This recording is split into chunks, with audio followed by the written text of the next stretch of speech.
আমাদের ব্যবহারটা যেন ভালো থাকে, ব্যবহারটা যেন মানুষ ভেদাভেদ না হয়। একসাথে আমি এইটাই তোমাদের কাছে প্রত্যাশা করি।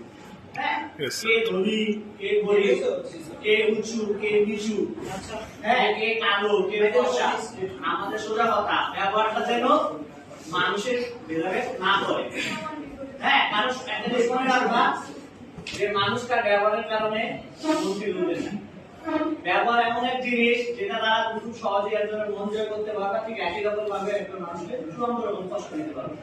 অতএব আমাদের ব্যবহারটা যেন ধনী গরিব মানুষ ভেদাভেদ নির্বিশেষে সমান থাকে, মৃত্যু রাগ করবে।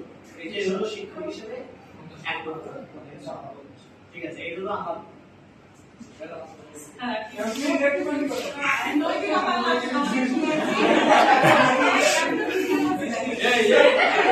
Sorry.